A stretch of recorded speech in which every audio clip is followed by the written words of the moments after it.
하나님 말씀은 신약의 갈라디아서 4장입니다. 갈라디아서 4장 4절부터 7절까지의 말씀을 시작했습니다. 신약 성경 306면에 있는 갈라디아서 4장 4절부터 7절까지의 말씀인데요. 한 절씩 교독해서 읽겠습니다. 때가 참에 하나님이 그 아들을 보내사 여자에게서 나게 하시고 율법 아래에 나게 하신 것은 율법 아래에 있는 자들을 생명하시며 우리도 아들의 이름을 얻게 하려 하십니다. 너희가 아들임으로 하나님이 그 아들의 영을 우리 마음 가운데 보내사 아빠 아버지라 부르게 하셨느니라.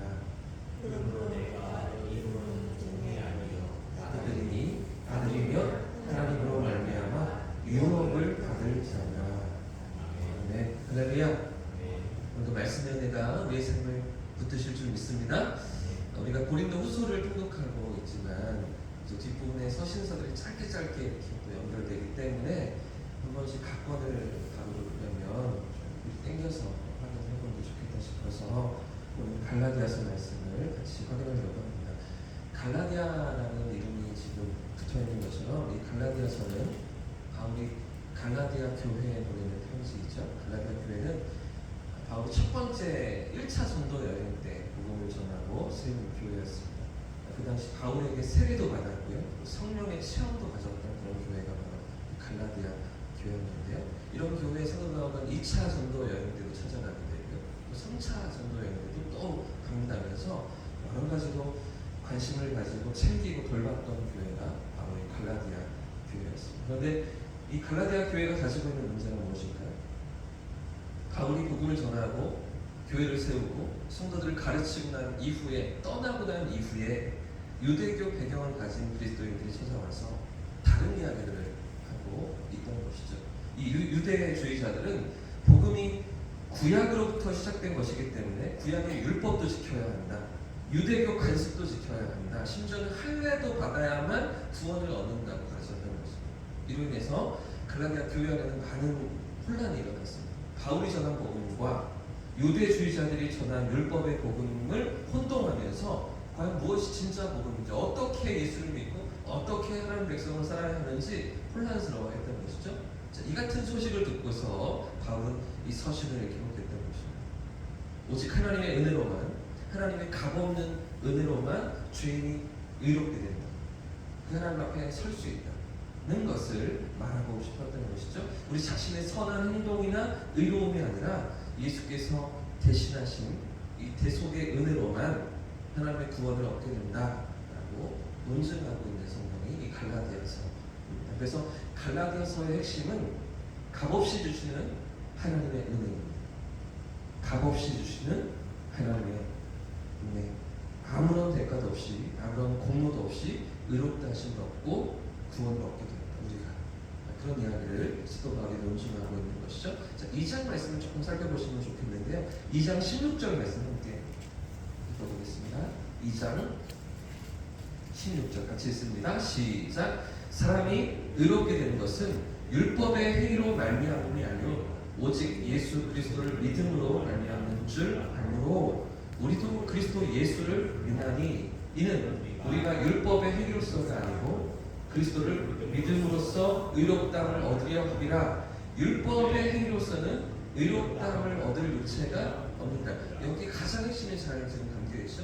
지금 제가 말씀드린 그 혼란함과 분쟁 속에서 갈라디아 교회가 어떤 복음을 붙들어야 하는지, 어떤 하나님의 은혜 가운데 서 있어야 하는지 분명히 바울이 이 율법의 행위와 또 하나님의 은혜를 대비하고 있는 그런 대목이 2장 16절에 지금 기록되고 있죠.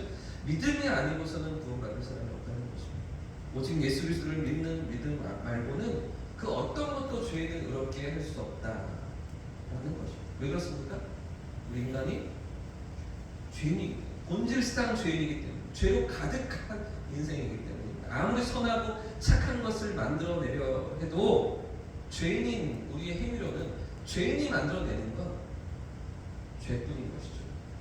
하나님 앞에 그 어떤 것도 선하게 드릴 것이 없기 때문입니다. 아무리 율법을 지켜도, 아무리 할례를 받고 유대교 관습을 지킨다 해도 그것으로는 의로워질 수가 없는 것이죠. 그래서 바울은 100% 전적인 하나님의 은혜로 우리를 대신해 죽으신 예수의 십자가 공로로만 얻게 되는 구원이다. 이 복음을 논증하고 있는 거죠. 그럼 구약의 이스라엘 백성들에게 주신 율법은 무엇일까요? 왜 하나님은 그들에게 지키지도 못할 이 율법을 주신 것입니까? 왜 율법을 가지고서 이루어질 수 없는데도 율법을 주셨던 것입니까? 바울은 이 율법의 기능에 대해서도 친절하게 설명하고 있습니다. 3장 말씀에 그 대목이 있는데 3장 24절 말씀을 보십시오. 3장 24절 말씀 같이 한번 읽어보겠습니다. 시작. 이같이 율법이 우리를 그리스도께로 인도하는 초등교사가 되어 우리로 하여금 믿음으로 말미암아 의롭다함을 얻게 하려 합니다. 아멘. 율법의 기능이 무엇입니까? 왜 율법을 주셨습니까? 우리의 죄인됨을 깨닫으라는 것이죠. 우리의 연약함을 깨닫고 거룩한 하나님의 기준에 도달하지 못한다는 것을 그 한계를 깨닫도록 율법을 주셨다는 것입니다. 그래서 우리의 연약함을 인정하면서 예수 그리스도 앞으로 십자가 보혈 앞으로 우리가 나아가도록 우리를 인도해 가시기 위해서 율법을 주셨다. 이것이 율법의 기능이다라고 사도 바울은 가르쳐주고 있는 것이죠. 그럼에도 불구하고 유대주의자들의 주장은 무엇입니까? 유대교 배경을 가졌던 그 그리스도인들의 주장은 무엇입니까? 이런 율법의 요구를, 이런 율법의 기준을 다 지킬 수 있다고, 자신들이 지킬 수 있다고 생각했던 것이죠. 그러면서 이런 율법의 요구를 충족해야만 하나님의 의에 이룰 수 있다고 그렇게 자신도 그렇게 또 가르쳤던 것입니다. 사랑하는 여러분, 오늘 이 땅을 살아가는 많은 사람들도 이렇게 살아가지 않습니다. 조금 선하게 살면, 조금 다른 사람보다 착하게 살면, 그러면 신이 나를 받아주지 않을까, 그러면 신이 나를 인정해주지 않을까, 그렇게 생각하지 않습니다. 어제 우리 권사님들과 파란공원에 나가서 사람들을 만나고 와도 우리가 죄인인 것은, 우리 안에 죄가 있다는 것을 인정하는 그런 마음들은 다 있습니다. 그런데 이 죄 문제를 어떻게 해결할 것이냐, 어떻게 이 죄를 용서받고 해결할 것이냐 물을 때 대부분의 사람들은 그래도 좀 열심히 살면 되지 않겠습니까? 그래도 좀 착하게 살면 되지 않겠습니까? 이렇게 반응하고 대답하는 거예요. 어떻게든 내 기준으로, 내 의지로, 내 노력으로, 나의 공로로 그 하나님의 의에, 그 하나님의 기준에 도달하려고 그렇게 생각하며 살아가고 있는 것이죠.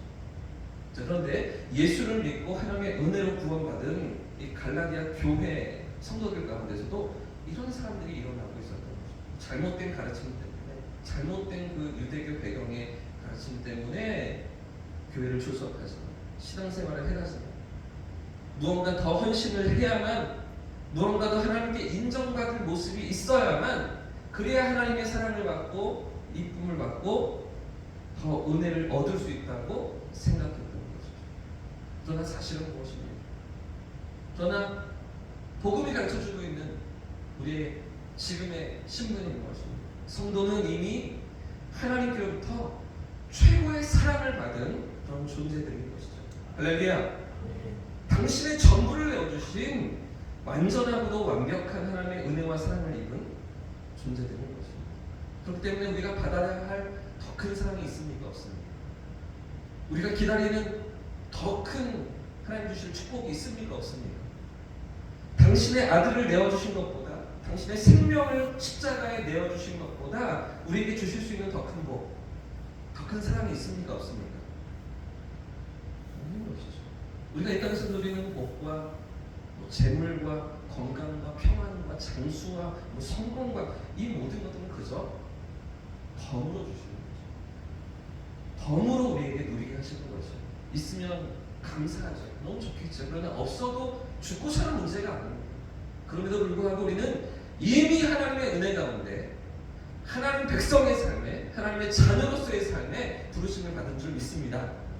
당신의 전부를 내어주시며 아들의 생명으로 우리를 대속하신 그 최고의 사랑을 누리며 이 땅 가운데 살고 있는 것이죠. 최고의 은혜는 이미 우리가 받아 누리고 있는 것입니다. 그렇기 때문에 자꾸만 까먹고 또 다른 것을 구하고 또 무언가를 달라고 주님 앞에 요구하기보다는 이미 받은 사랑에 감사하는 거죠. 이미 주신 은혜를 감격해 하면서 하나님이 오늘도 나를 사랑하시고 오늘도 내 걸음을 붙드심을 기억하면서 그 안에 우리의 삶이 우리의 오늘이 있음을 기억하면서 그 사랑을 붙들고 살아가는 그런 성도와 그런 교회이기를 바울은 권면하고 강조했던 것이죠. 그래서 오늘 같이 읽었던 4장 말씀이 가르쳐주는 진리가 있는데요. 4절과 5절 말씀 같이 한 번 더 읽어보겠습니다. 4절과 5절입니다. 시작. 때가 참에 하나님이 그의 아들을 보내사 여자에게서 나게 하시고 율법 아래에 나게 하신 것은 율법 아래에 있는 자들을 속량하시고 우리로 아들의 눈물을 얻게 하게 하시고 아멘. 때가 참에 때가 되어서 하나님께서 아들을 보내신 이유가 무엇을 위해서라고요? 율법 아래 있는 자들을 속량하시고 죄 가운데 방황하며 헤매이며 우리가 죄인됨으로 인해서 어찌할 바를 알지 못하고 향방 없이 살아가던 인생들을 대속하시고 우리로 어떤 명분이요? 아들의 명분, 자녀의 명분을 얻게 하시기 위해서.